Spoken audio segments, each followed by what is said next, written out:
Hola, bienvenidos y bienvenidas a otro video del canal. Pues como ya lo vieron en el título, este video trata de los problemas que hay en la psicología, en la psicoterapia, pero quiero hacer unas aclaraciones antes de continuar con el video. La primera es que esta va a ser una serie de videos que parten desde mi experiencia, tanto profesional como personal, ¿no?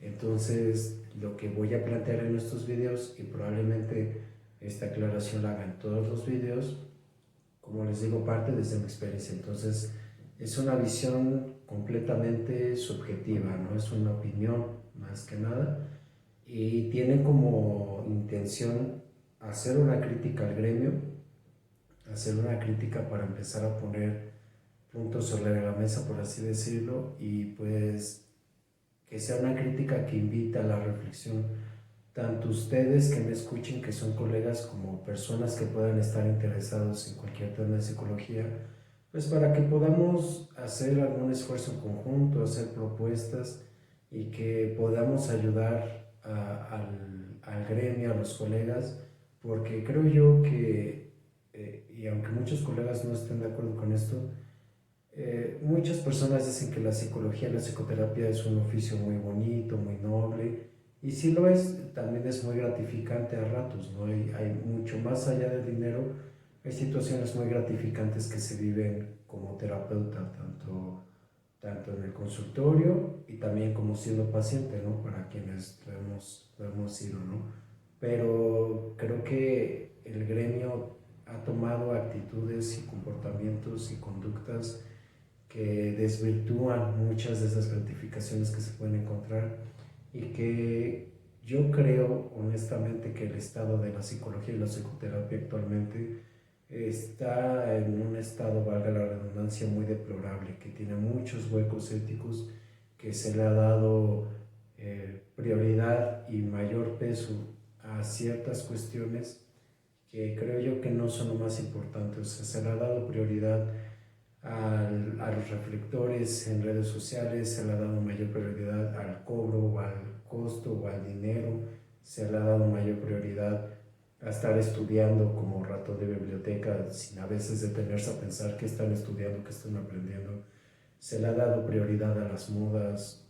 Muchos colegas se pasan utilizando términos como ghosting, tóxico, cosas así, cuando a veces ni siquiera se detienen a pensar qué están diciendo, por qué lo están diciendo, ¿no? O se cuestionan qué hay detrás de ese término. Y ni hablar de las prácticas poco éticas que se llevan a cabo, ¿no? Como colegas que tienen relaciones con sus pacientes, como parejas, como amigos, ¿no? Como clientes de muchas otras cosas. Eh, y vaya, eso por decir algunas cosas, ¿no? En las aulas de clases también hay otras situaciones muy complicadas, como profesores que se meten con sus alumnos o con sus alumnas, que aceptan dinero por pasar sus calificaciones, coordinadores o coordinadores que tienen un manejo de la fregada con sus profesores, con sus alumnos, que les interesan más los intereses de ciertos institutos, universidades, más que el cuidado de las personas.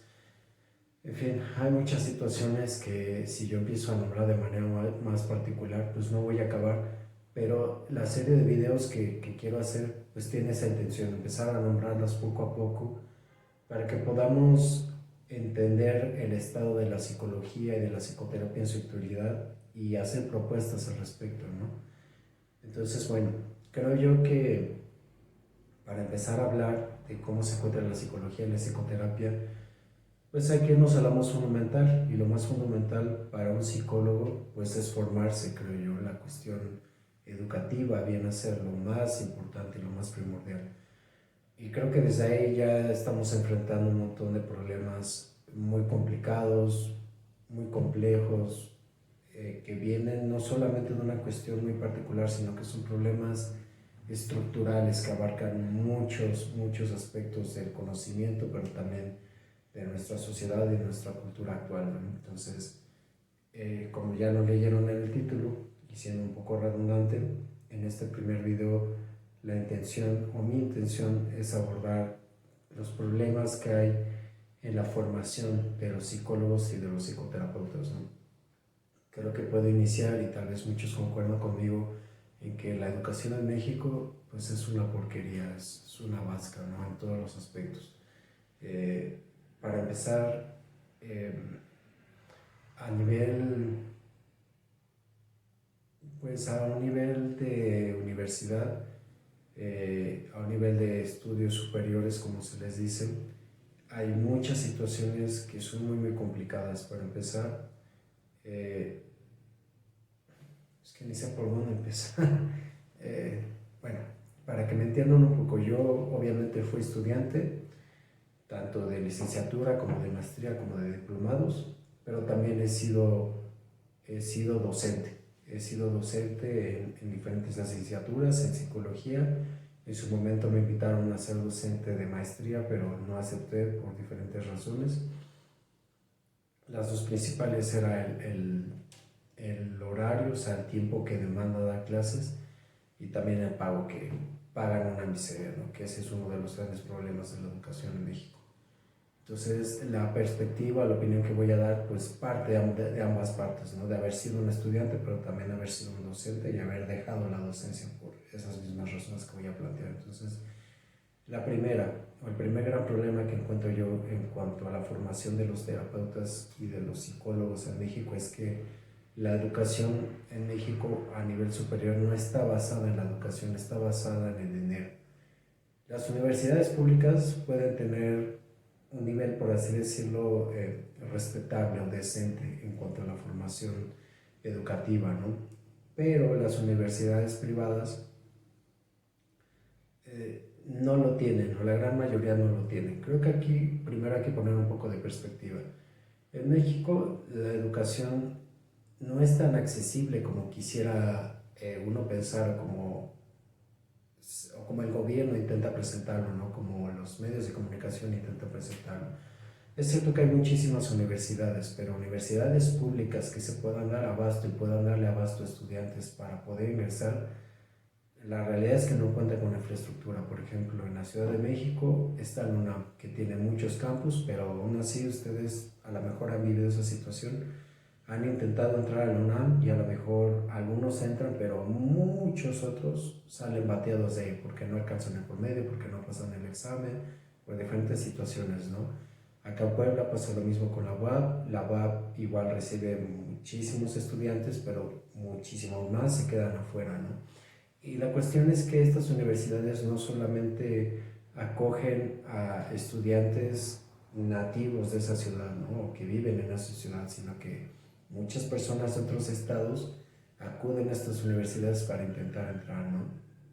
Aquí en Puebla hay mucha gente que viene de Veracruz, Tabasco, Chiapas, Oaxaca, ¿no? De muchos lugares, de Guerrero, precisamente porque acá en Puebla hay una gran oferta de universidades privadas, ¿no? Entonces, aquí la cuestión es que para empezar las universidades públicas no se pueden dar abasto para poder albergar a todas estas personas que quieren seguir estudiando, y muchas de esas personas que salen bateadas tienen dos opciones: o entrar a una universidad privada, debe ser pública, pero es que muchos intentan entrar a estas universidades públicas grandes o de renombre, y si no lo logran, pues se van a las universidades públicas de sus estados que no tienen tanto renombre ni tanto prestigio, ¿no? Entonces, como que está esta cuestión de si no entro aquí, como que las otras alternativas no son tan apetecibles, por así decirlo, ¿no? Entonces, ahí es donde entran las escuelas privadas. Hay escuelas privadas muy grandes, aquí en Puebla hay varias, hay distintas para elegir, pero el problema de esas universidades es que son muy costosas. La mayoría de las personas pues simplemente no pueden pagarlas, ¿no? Y entonces ahí entran las personas que sí pueden o que están becadas, pero es un porcentaje menor, aunque muchas de esas personas que están ahí creen que ese es como el reflejo de México, que la gran mayoría de México tiene para acceder a eso. La realidad es que no, es que es una minoría. Y entonces de ahí partimos a otras escuelas privadas que son mucho más accesibles económicamente hablando, pero el nivel educativo es todavía menor, ¿no? Yo he dado clases o di clases en su momento en universidades pequeñas, Y yo pude ver muy reflejada esta situación. Y como alguien que estudió en una universidad de renombre, por así decirlo, y para decirlo para pronto, la UVM, yo estudié en la UVM Campus Puebla. Y el nivel educativo es una porquería, ¿no? Y si se ofenden mis colegas, mis compañeros con los que estudié ahí o mis profesores, pues ni modo, pero esta es una realidad para mí. Tal vez algunos digan, no, para mí la UVM fue la mejor cosa, bla, bla, bla. Si ustedes lo sienten así, es muy respetable, pero creo que también mi opinión es respetable porque he podido hacer contrastes con colegas de otras universidades, dando clases, investigando un poco más, viendo cómo son los modelos educativos de otros países y estamos muy cortos en muchos aspectos, ¿no? Entonces, esa es la cuestión, o sea, que para empezar, el acceso a la educación es una educación de calidad, como podría decirse acá en México, o tienes que poder ingresar a una universidad pública de renombre, que es muy difícil, tienes que tener el dinero para pagar una universidad privada de renombre, o acceder a una universidad pequeña que todos saben que tiene un nivel educativo muy bajo, ¿no? Que muchos les dicen universidades patito, ¿no? Porque saben que pagan poco, pero que la educación es como a la par, ¿no? Y para mí ese ya es un problema educativo muy grande de este país, porque entonces tu nivel socioeconómico va a ir a la par del nivel educativo al que puedas acceder. Y la mayoría de los mexicanos, y este es un dato del INEGI, chequenlo, más de la mitad de los mexicanos son pobres. Y de esa mitad, si mal no recuerdo, la mitad viven en pobreza extrema. O sea, desde ahí ya podemos descartar que la mitad de la población pueda acceder a una universidad privada, ¿no? Y si no accede a una universidad pública, entonces su vida educativa ya terminó en la preparatoria, si no es que antes muchos ya no ingresan al bachillerato, ¿no? Y ahorita con la crisis del COVID que hubo, muchos niños, muchos adolescentes, muchas chicas ya no pudieron seguir con su educación precisamente porque en casa dejaron de trabajar los padres, porque murieron algunos padres, porque están enfermos por las secuelas del COVID, muchas situaciones tuvieron que truncar sus estudios y entonces ahora se ven trabajando, se ven haciendo otras cosas para aportar a casa y ya no pueden continuar con su educación. O sea, el acceso a la educación en México es mucho más limitada de lo que creo que queremos admitir, ¿no? De lo que la mayoría quiere admitir.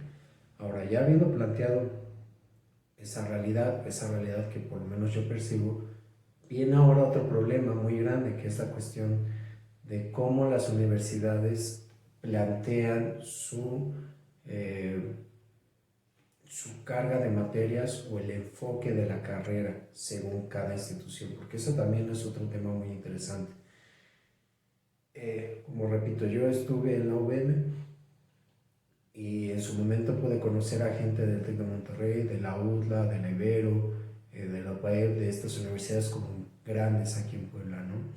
Y también he podido conocer gente de la UAP y de universidades más pequeñas, que peyorativamente les dicen escuelas patitos, y la visión y la misión que tiene cada una de las instituciones permea la carrera de psicología de manera muy, muy, muy peculiar. Y hay diferencias abismales entre cada una de estas categorías, por así decirlo, ¿no? Creo yo que las escuelas públicas, en el caso de la UAP, eh, a mí me llama más la atención, no creo que comparto un poco más esta visión, porque la UAP, aunque tiene sus problemas muy duros, aún así parece que trata como de sostener esta visión de una formación, por así decirlo, más completa, más apegada a lo que se vive con el día a día, ¿no? Con la realidad del día a día de los mexicanos, ¿no? Tienen planes de estudios que son más cercanos a la investigación, como a la formación académica, o sea, valga la redundancia con la cuestión de la investigación, de las prácticas, como más apegada a la realidad, ¿no? En este sector de universidades privadas grandes, la formación de psicología va muy como de la mano de esta tendencia del emprendedurismo, ¿no? Del emprendedurismo, de somos emprendedores y de aquí salen los futuros empresarios, los futuros líderes, los futuros administradores, líderes, empresarios, vale la redundancia. O sea, como que es una idea, una formación muy corporativa, ¿no?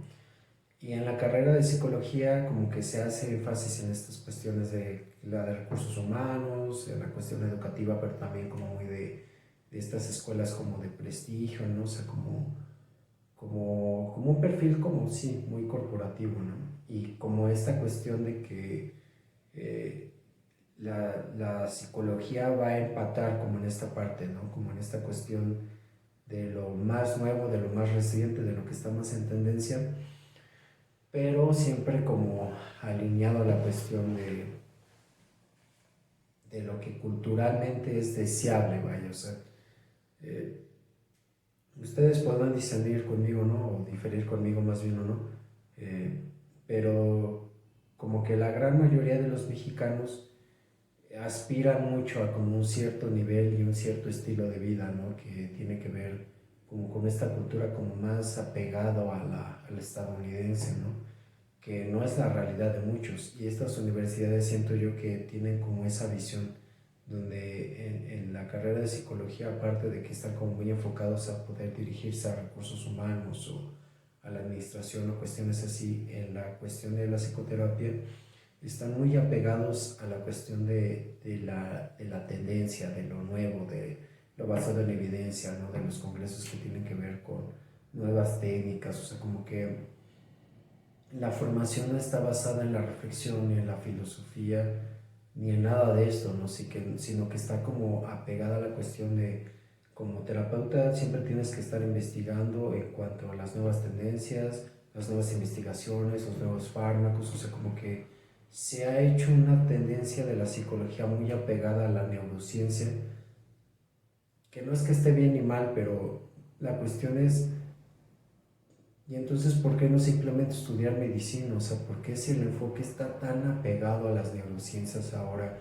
al uso del medicamento y no a la cuestión de la filosofía, de la mayéutica, por ejemplo, de la duda, de la cuestión existencial, o sea, de fijarnos en todas estas escuelas de pensamiento, corrientes de pensamiento que han aportado tanto? O sea, ¿por qué ese divorcio tan grande de la psicología con la filosofía? Cuando en realidad venimos de ahí, o sea, la filosofía partió con preguntas que son propias de la psicología: ¿qué es el alma? Por ende, ¿qué es la mente? ¿Cuál es nuestro sentido de vida? ¿A dónde vamos? ¿De dónde venimos? O sea, son cuestionamientos eh, que la psicología, que muchos autores y que por ejemplo el psicoanálisis retoman, ¿no? Y no tiene mucho que retomar en eso. A lo mejor muchos dicen que Freud ya está pasado de moda, que no es vigente, que Lacan menos, porque a Lacan no se le entiende nada, pero Freud tiene 100 años aproximadamente de todo lo que propuso, y yo lo poco que he leído, lo poco mucho que he entendido, yo todavía veo esos conceptos muy vigentes de Lacan. Igual lo poquitito que he entendido de Lacan, veo que mucho también sigue siendo vigente, ¿no? Y que no parten de la cuestión de la neurociencia, no parten de la cuestión de la investigación pura y dura del conductismo, por así decirlo, ¿no? Sí parten de la investigación, pero parten desde otro lugar, desde la fenomenología, ¿no? Desde el estudio del lenguaje, desde otros aspectos que ahora la psicología, y que desde hace años ya no ve con buenos ojos, por así decirlo, ¿no? Que al contrario lo desprecia, lo hace menos.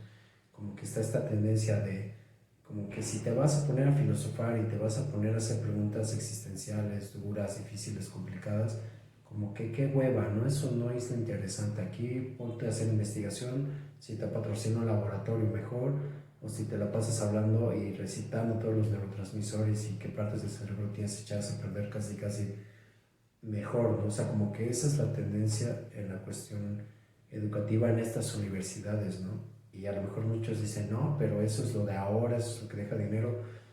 Si lo ven desde ahí, entonces el problema en estas escuelas es que la formación va de la mano con el dinero. O sea, aquí se están formando colegas que no les interesa tanto cuestionar ni escuchar a sus pacientes ni ir más allá. Se están formando colegas que solamente están interesados en continuar, por así decirlo, esa línea familiar de tenemos ciertos recursos y gracias a este nivel de recursos podemos hacer ciertas cosas y perpetuarlo, ¿no? sin tomar en cuenta en realidad la salud mental de sus pacientes, ¿no? Muchas de estas escuelas sí tienen convenios con, por ejemplo, la Secretaría de Salud o instituciones que pueden darles con un acercamiento a lo que pasa el día a día a una persona común y corriente, por así decirlo, en México.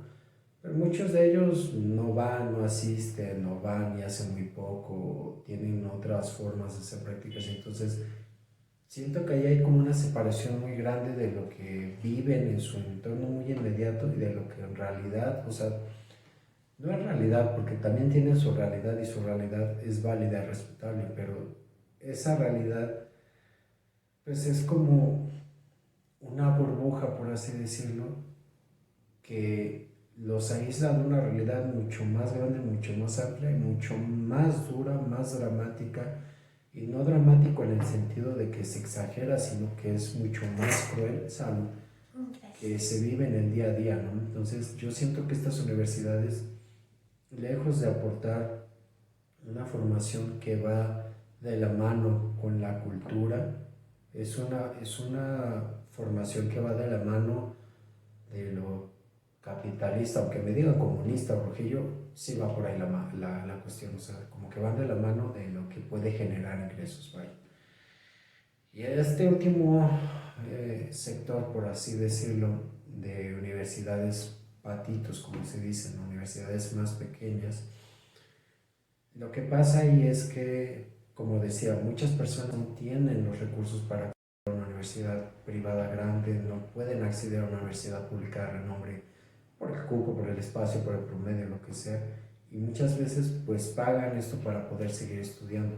La cuestión de estas universidades es que como son universidades muy pequeñas, o sea, el problema no es que sean pequeñas, el problema es que como muchas de estas instituciones y los dueños de estas instituciones saben que muchas personas quieren seguir estudiando prácticamente donde sea para poder seguir creciendo, esa es la idea que se tiene, se aprovechan mucho de esta situación y entonces lo que hacen es cumplir los requisitos con ser nada más y entonces ofrecen una carga de materias que está para el perro y eligen profesores que están más para el perro, por así decirlo, que creo que ya lo comentaron en algún video, pero a mí me ha tocado escuchar y me tocó escuchar cada cosa cuando yo daba clases en estas universidades de que fulanito, fulanita ya se metió con un montón de alumnos o alumnas que en lugar de hacer exámenes los sobornan con pastel o con comida o con dinero,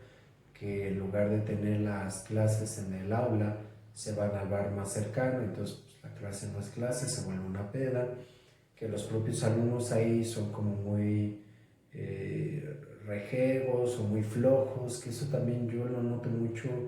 A nivel licenciatura, ese es otro problema igual muy grave y que tiene que ver con otros, es que son muchos problemas, pero bueno, igual van a ser muchos videos, pero para empezar, algo que tienen en común las universidades privadas, sean grandes, sean pequeñas, es que admiten a cualquier persona. Y esto a lo mejor va a sonar un poco polémico, puede llegar a pensar que es discriminatorio, pero no es discriminatorio porque a lo que voy yo es que cada carrera, y se supone que eso lo vemos en la carrera, o sea, cuando vemos psicología educativa, vemos un montón de cosas y vemos la cuestión de los perfiles, la orientación vocacional, vemos muchísimas cosas que se las pasan por el arco del triunfo los colegas y ese es otro problema muy grave, pero bueno, se supone que cada persona tiene un perfil, cada persona por su personalidad, por su historia, por su contexto, tiene más o menos habilidades para ciertas cosas o no.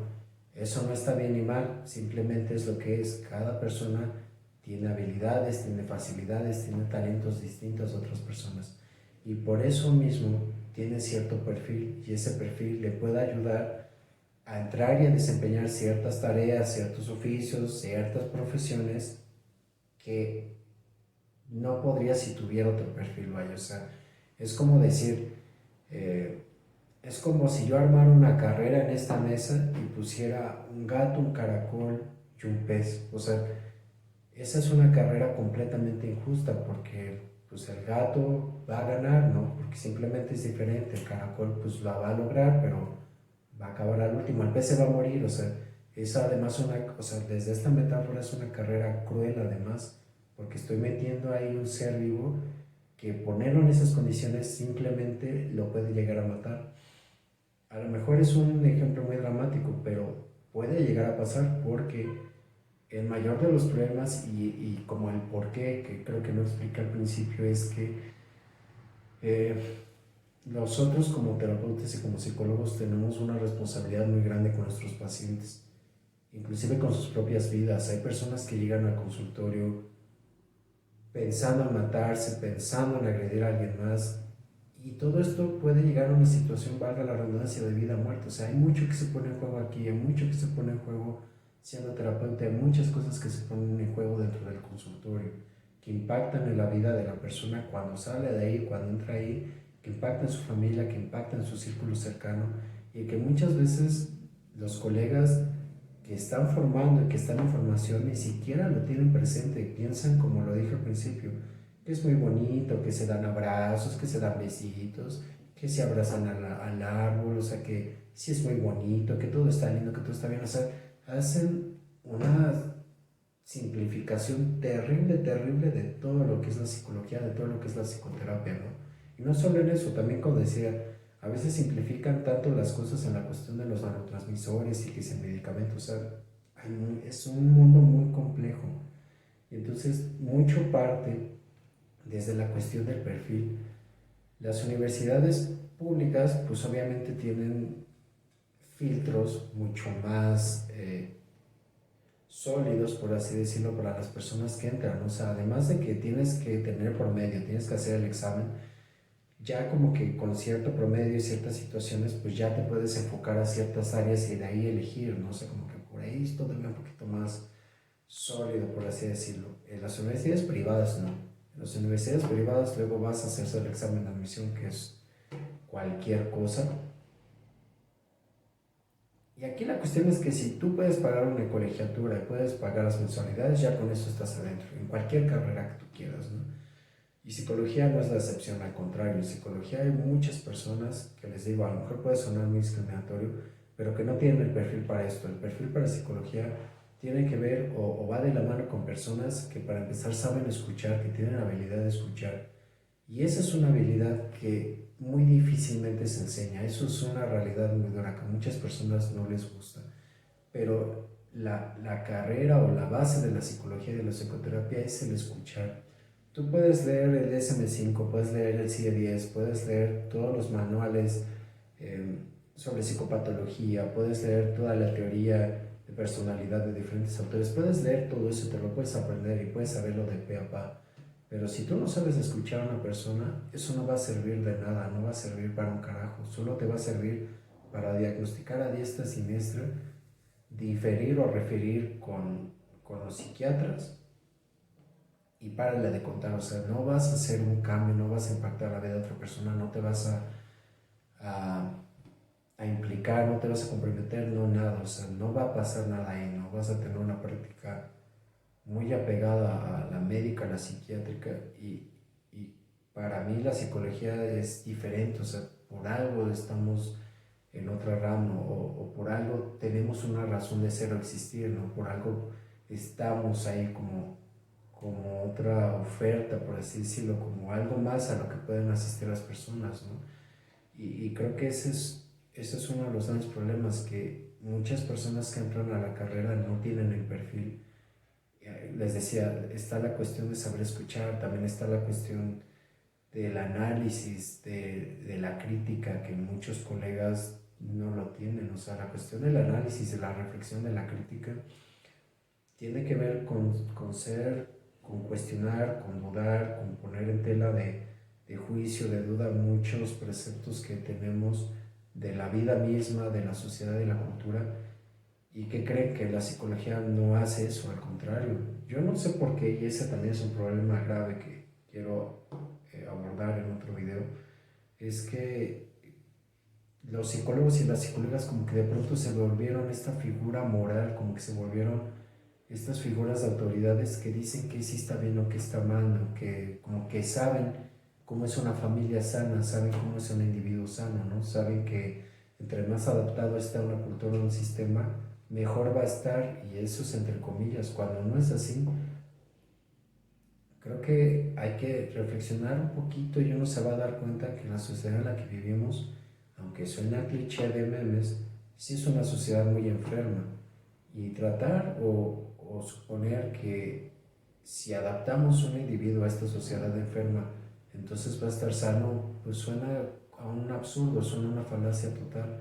Pero muchos colegas sí lo hacen porque la figura del terapeuta, del psicólogo y la psicóloga se ha vuelto así, esta figura moral, esta figura de autoridad que sabe cómo vivir la vida, que sabe qué es lo que tiene que hacer, que sabe que si estás triste está mal, que sabe que si te enojas está mal. O sea, es un verdadero absurdo, es un verdadero sinsentido todo esto, ¿no?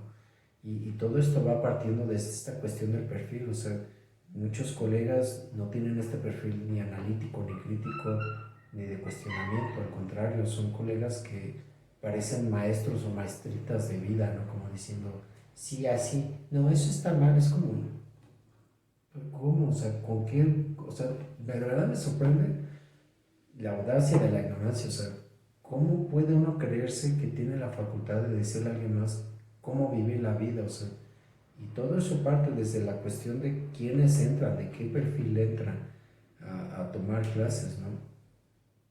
Y bueno, además de eso, pues está la cuestión de leer mucho, de ser una persona curiosa, de ser una persona que está buscando, que está investigando y que creen, pues tampoco, o sea, muchos colegas sí podrán leer mucho, pero a mí me sorprende porque yo lo he vivido con otros colegas que siempre me preguntan y, bueno, pero ahora qué leo, o sea, como que me cuestionan algo y yo los cuestiono de vuelta. Y dicen, no, pero ahora qué leo, o sea, tú todo eso lo sacaste de un libro, ¿no? O sea, ¿qué libro lo sacaste? Es como, o sea, pues sí, sí es muy importante leer, pero también cuestiónate un poco tú, ¿no? O sea, como que son, es que es eso, muchos colegas son como autoritarios, pero también muy obedientes, o sea, como que no se cuestiona nada y eso es algo muy, muy fuerte. Pero bueno, entonces, eh, creo que ya se va entendiendo un poco, bueno, desde mi perspectiva creo que ya estoy empezando a dejar un poco como claro, bueno, no sé si lo estoy dejando claro, ¿no? Pero creo que ya estoy como dejando algunas bases de por qué la cuestión de la formación educativa es un problema grave en la cuestión de la psicología y la psicoterapia. Y creo yo que esto se puede traspolar a otras carreras, creo que otras personas de otras áreas han vivido situaciones iguales, pero bueno, creo que por cuestión de tiempo preferiría dejar el video aquí. Iré retomando este tema en otros videos. Si tienen comentarios, si tienen sugerencias de temas, si me quieren contar ustedes su propia perspectiva, su experiencia, si difieren conmigo o no, háganmelo saber y pues los leo en los comentarios. Hasta entonces.